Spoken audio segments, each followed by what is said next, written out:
आज हम करने वाले हैं एक बहुत ही इजी सा टॉपिक जो है डीएनए रेप्लिकेशन। डीएनए रेप्लिकेशन होता क्या है ये हमें पता चलेगा सेंट्रल डॉग्मा से। सेंट्रल डॉग्मा एक साइंटिस्ट थे जिनका नाम था फ्रांसिस क्रिक, उन्होंने दिया था। इससे हमें पता चलता है कि जो हमारा जेनेटिक मटीरियल है जो कि डीएनए है ये किस डायरेक्शन में फ्लो होता है, मतलब कौन कौन से मॉलिक्यूल्स में चेंज होता है। तो जो डीएनए है ये हमेशा आरएनए में चेंज होता है और स्पेसिफिकली कहें तो एमआरएनए में चेंज होता है। और जो आरएनए है ये हमेशा प्रोटीन में चेंज होता है और ये जो डीएनए है ये खुद डीएनए में भी चेंज हो सकता है। अब जो डीएनए खुद डीएनए में चेंज होता है इस प्रोसेस को हम कहते हैं डीएनए रेप्लिकेशन, जिसको आज हम डिटेल में पढ़ने वाले हैं। और डीएनए को आरएनए में चेंज करने के प्रोसेस को कहते हैं ट्रांसक्रिप्शन और आरएनए को प्रोटीन में चेंज करने के प्रोसेस को कहते हैं ट्रांसलेशन। अब हम जो डीएनए रेप्लिकेशन है इसको डिटेल में पढ़ते हैं। तो अब क्या होगा कि जो एनसीईआरटी है उसको तो हम पूरा कवर करेंगे ही, साथ में मैं आपको एनसीईआरटी में जो छोटे छोटे हिंट दिए हैं उनको भी डिटेल में बता दूंगा। तो एनसीईआरटी में कुछ पॉइंट्स ऊपर नीचे दिए हुए हैं, तो मैं जो टॉपिक रेप्लिकेशन का समझा रहा हूँ उससे रिलेटेड जो एनसीईआरटी में पॉइंट होगा ना एमबीआई की, वो यहाँ पे साइड में लिखा हुआ आ जाएगा, तो आपकी एनसीईआरटी भी यहीं क्लियर हो जाएगी।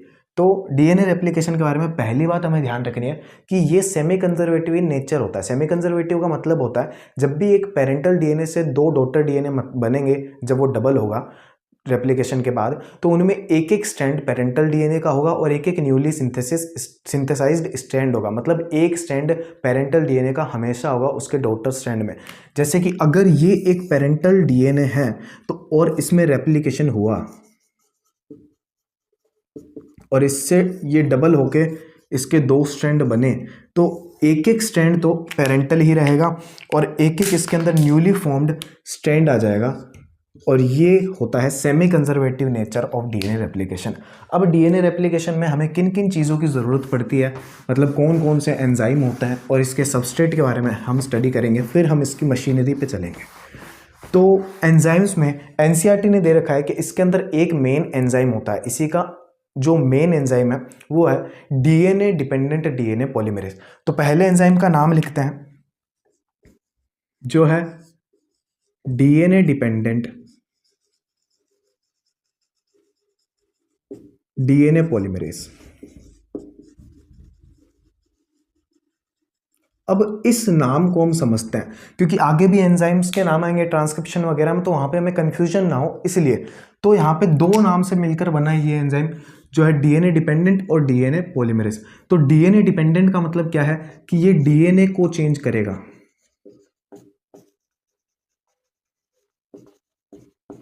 और डीएनए पॉलीमरेज का मतलब है कि ये डीएनए में चेंज करेगा।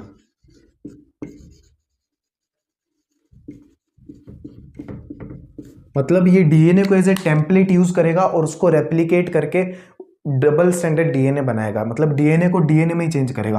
अब अगर हमें बताना हो कि ट्रांसक्रिप्शन में कौन सा एंजाइम आएगा, तो हम इस नॉलेज से बता सकते हैं कि ट्रांसक्रिप्शन में होता क्या है। डीएनए आरएनए में चेंज होता है, मतलब डीएनए डिपेंडेंट आरएनए पॉलीमरेज होगा। तो अब नाम में कभी कंफ्यूजन नहीं होगा इस टाइप के एंजाइम्स में, पॉलीमरेज में।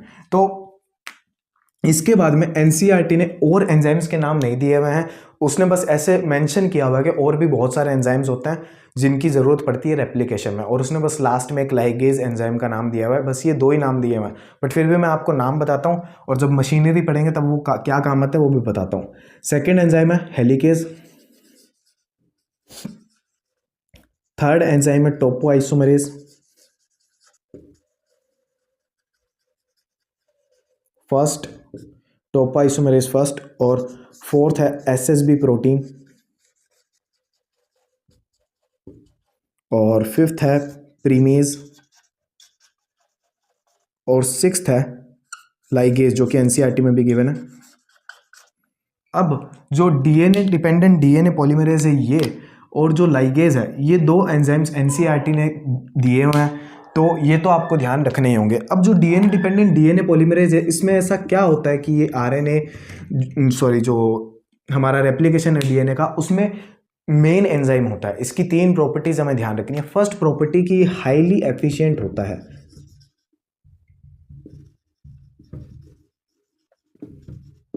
हाईली एफिशिएंट कैसे होता है, मतलब हमारा जो डीएनए का सीक्वेंस होता है हमारे अंदर एक सेल में 6.6 बिलियन मतलब 6.6 इंटू 10⁹ बेस पेयर होता है। उन सारे बेस पेयर को रेप्लिकेट करके डबल करना होता है डीएनए रेप्लिकेशन के टाइम। उसमें एक भी न्यूक्लियोटाइड जो है वो आगे पीछे ना हो और एक भी कम या ज़्यादा ना हो, इसलिए ये हाईली एफिशिएंट होता है ताकि एक भी कम ज़्यादा ना हो जाए। अगर ऐसा हो गया तो वो म्यूटेशन में कॉज करेगा, तो इसलिए ये हाईली एफिशिएंट होना चाहिए। सेकंड, ये बहुत ज़्यादा फास्ट होता है। इसकी इस प्रॉपर्टी को एनसीईआरटी ने एक एग्जांपल के साथ बताया कि एक जो ई कोलाई का बैक्टीरियल सेल होता है वो 18 मिनट में रेप्लिकेशन कंप्लीट कर लेता है, जिसके अंदर 4.6 मिलियन बेस पेयर होता है, मतलब 4.6 इंटू 10⁻6 बेस पेयर होता है। तो अगर हम इससे एवरेज इसकी स्पीड में निकालें, अगर 18 मिनट में 4.6 इंटू 10⁻6 हो रहा है तो एक सेकंड में कितने होंगे, तो एवरेज निकल के आएगा 2000 बेस पेयर्स पर सेकंड ये रेप्लिकेट करके डबल करेगा, बनाएगा। तो ये आपको ध्यान रखना है डाटा। इसके बाद में इसकी तीसरी प्रॉपर्टी कि ये जब रेप्लिकेशन करके जो न्यूली सिंथेसाइज्ड स्ट्रैंड बनाएगा तो वो सिर्फ 5 to 3 days डायरेक्शन में बनाएगा। इस प्रॉपर्टी को हम मशीनरी में और अच्छे से समझ पाएंगे। अब हम इसके सबस्ट्रेट के ऊपर बात करते हैं। तो इसका जो सबस्ट्रेट है वो बहुत ही स्पेशल है। उसके बारे में हमें एक बात एनसीईआरटी ने बताई है कि उसका ड्यूअल फंक्शन होता है। तो पहले सबस्ट्रेट का नाम क्या है, तो सबस्ट्रेट का नाम है डीऑक्सीराइबोन्यूक्लियोसाइड ट्राइफॉस्फेट। अब इसको भी हम उसी एंजाइम के नाम की तरह समझेंगे। पहले इसको यहाँ पे बड़े सारे नाम को लिखते हैं, डीऑक्सीराइबोन्यूक्लियोसाइड, यहाँ पे साइड लिखा हुआ है, और ट्राइफॉस्फेट। तो ये है नाम हमारे सबस्ट्रेट का। इसके बारे में स्पेशल बात लिख रखी है एनसीईआरटी ने कि इसका डुअल फंक्शन होता है। डुअल फंक्शन कैसे होता है, ये एज ए सबस्ट्रेट तो काम करता ही है,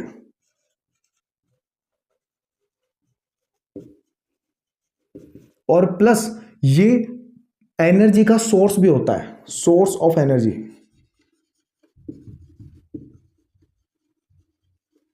अब ये सबस्ट्रेट कैसे बनाता है और सोर्स ऑफ एनर्जी कैसे होता है ये मैं आपको बताता हूं। तो इसका स्ट्रक्चर जब हम पढ़ेंगे ना उससे हमें पता चलेगा, क्योंकि हमें पता है जो डीएनए है ये पॉलीन्यूक्लियोटाइड की चेन होती है, मतलब उसमें बहुत सारे न्यूक्लियोटाइड से मिलकर बना होता है डीएनए। तो उसका सबस्ट्रेट क्या हुआ, न्यूक्लियोटाइड ही तो हुआ, मतलब इसको न्यूक्लियोटाइड देना पड़ेगा, है ना, तभी तो ये एज ए सबस्ट्रेट काम करेगा। और ये एनर्जी कैसे देगा, तो इसके स्ट्रक्चर को समझेंगे तो हमें अच्छे से समझ आएगा। इस एनसीईआरटी में इसका स्ट्रक्चर नहीं गिवन है, बट फिर भी मैं आपको बता देता हूँ। तो इसके स्ट्रक्चर में सबसे पहले हमें न्यूक्लियोटाइड बनाना है, तो न्यूक्लियोटाइड होना चाहिए।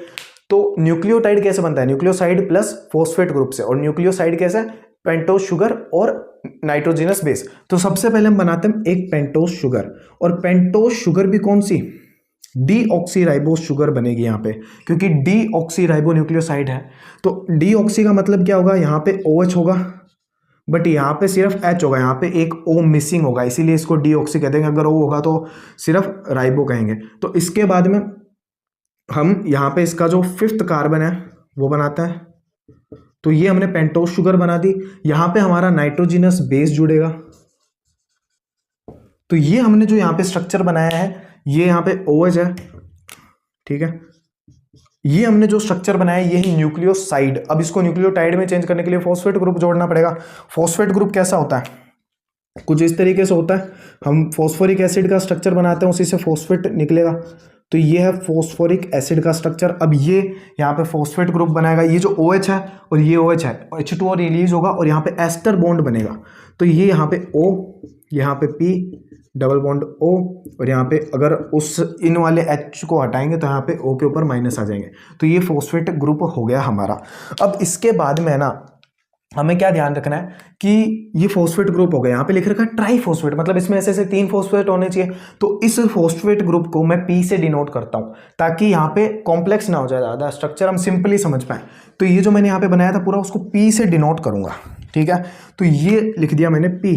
अब इसमें लिख रखा है ट्राइफॉस्फेट, मतलब 3 होने चाहिए, तो मैं इसी से एक एक जोड़ दूंगा।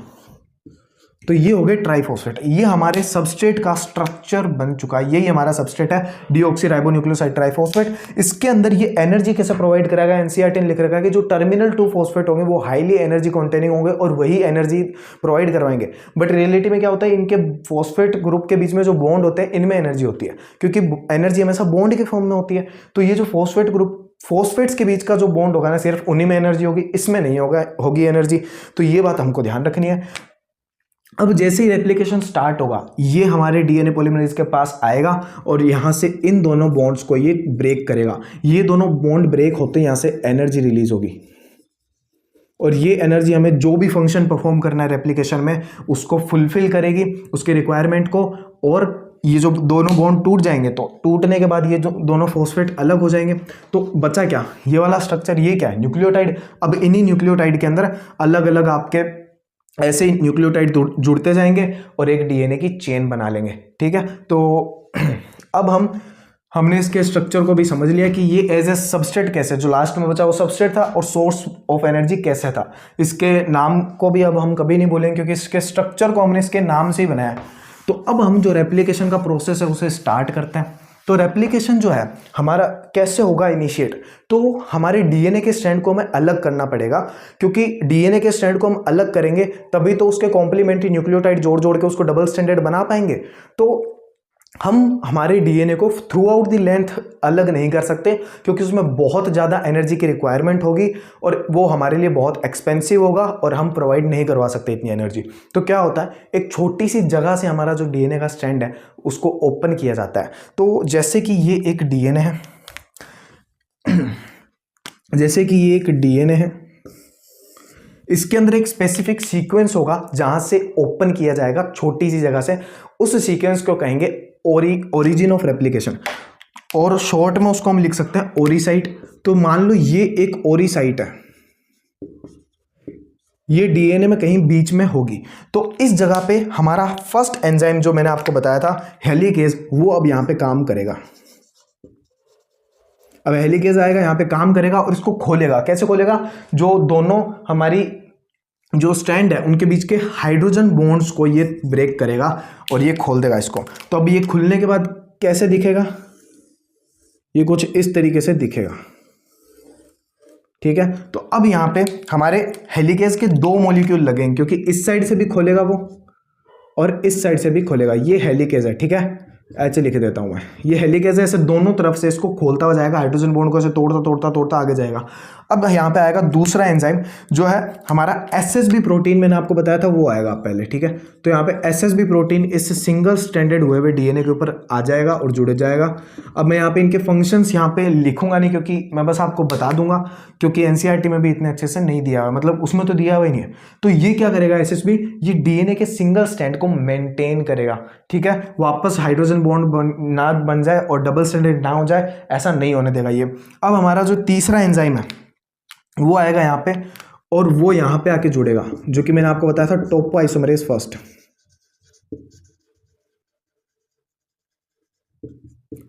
वो ऐसे दोनों साइड आके जुड़ेगा। इसका क्या काम होता है, अब जैसे ये हेलिकेज खोलेगा ना तो यहाँ पे कोइलिंग होने लग जाएगी, यहाँ पे गांठें बनने लग जाएगी।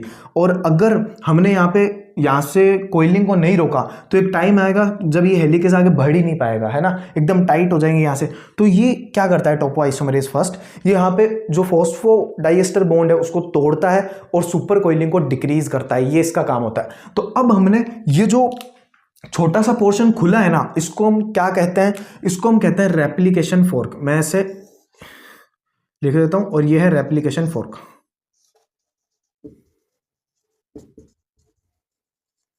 और इसी रेप्लिकेशन फोर्क के अंदर हमारा रेप्लिकेशन होगा, इसके बाहर रेप्लिकेशन पॉसिबल नहीं है। तो अब रेप्लिकेशन फोर्क का जो फॉर्मेशन है वो हमने पढ़ लिया है। अब इसके अंदर रेप्लिकेशन होता कैसे है वो जल्दी से देखते हैं। तो एनसीईआरटी ने क्या किया है कि जैसे कि मान लो ये एक ओरी साइट है, यहाँ पे ये ओरी साइट है ना, तो यहाँ से रेप्लिकेशन स्टार्ट होगा। तो यहाँ पे हमारे जो एंजाइम्स आके वर्क करेंगे और रेप्लिकेशन इस साइड भी लेके जाएंगे, इस साइड भी लेके जाएंगे, मतलब इस साइड भी डीएनए का स्ट्रैंड बनेगा, इस साइड भी बनेगा, इस वाली ओरी साइड से भी यहाँ पे भी बनेगा, यहाँ पे बनेगा। अब कैसे बनेगा वो भी हम मशीनरी में समझते हैं। तो इससे हमें पता चलता है कि रेप्लिकेशन ओरी साइड से इनिशिएट होगा और वो डीएनए की दोनों डायरेक्शन में बढ़ेगा, उस साइड भी और इस साइड भी। तो इससे हमें पता चलता है कि जो हमारे यूकैरियोटिक डीएनए होता है ना, उसके अंदर जो रेप्लिकेशन होता है वो बाई डायरेक्शनल होता है। ये एक इंपॉर्टेंट चीज़ है कि बाई डायरेक्शनल होता है हमारे अंदर रेप्लिकेशन। तो अब एनसीईआरटी ने सिर्फ एक साइड का दे रखा है, कि मतलब एक साइड में रेप्लिकेशन कैसे होगा, एक साइड का जो पूरा स्ट्रैंड है वो कैसे, और ही साइड के, मान लो कि और ही साइड के ये लेफ्ट वाला जो पोर्शन है ये कैसे रेप्लिकेट होगा, इसका एकदम mirror image same to same right side वाला होगा। तो हम भी आधे पोर्शन को समझेंगे और उसका सेम टू सेम इधर ही हो रहा होगा, जो हम इधर पढ़ेंगे ना वैसे सेम टू सेम इधर भी हो रहा होगा। ठीक है, तो मैं इसके इस वाले पोर्शन को पढ़ लूंगा। ठीक है, उस वाले को पढ़ सकते हैं, मैं इसको पढ़ लेता हूं। अब इस रेप्लिकेशन फोर्क को मैं बड़ा करके बनाता हूं और फिर देखते हैं उसमें रेप्लिकेशन कैसे होगा।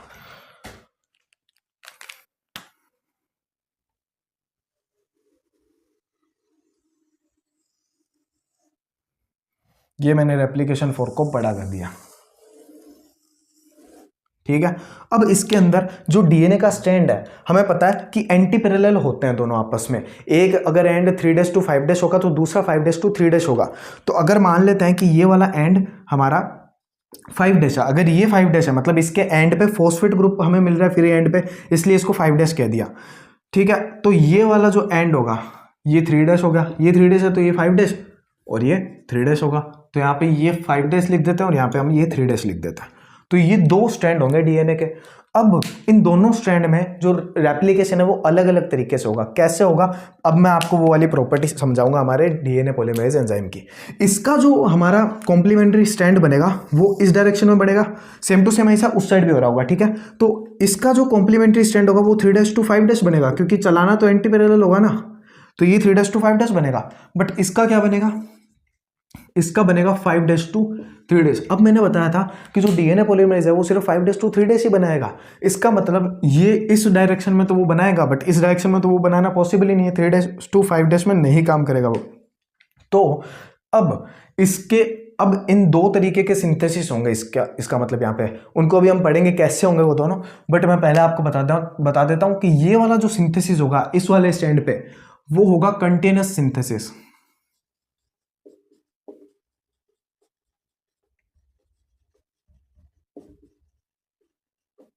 और ये जो दूसरा स्ट्रैंड होगा इस पे होगा डिसकंटिन्यूअस सिंथेसिस।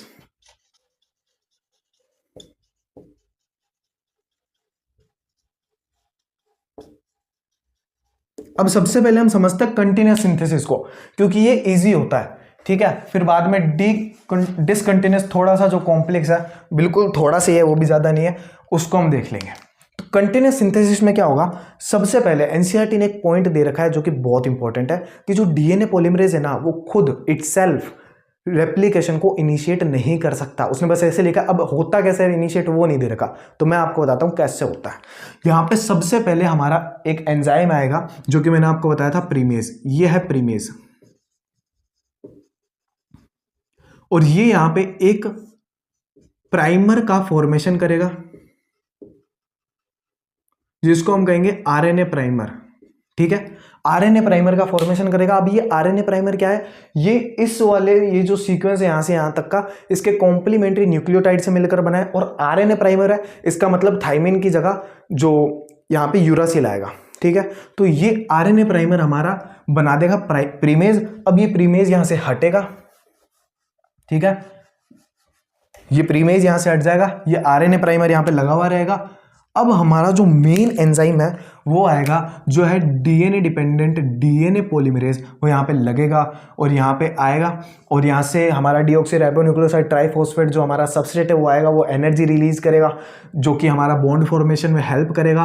और ये जो फॉस्फो डाइएस्टर बॉन्ड है वो जो न्यूक्लियोटाइड्स हैं उनके बीच में बनाता बनाता ऐसे न्यूक्लियोटाइड्स को जोड़ता जाएगा। एनर्जी रिलीज करने के बाद वो हमारा सबस्ट्रेट न्यूक्लियोटाइड ही तो देगा, जोड़ता जाएगा, हाइड्रोजन साथ साथ में बनते जाएंगे, हाइड्रोजन बॉन्ड जोड़ता जाएगा और ये सीधा सीधा बढ़ेगा।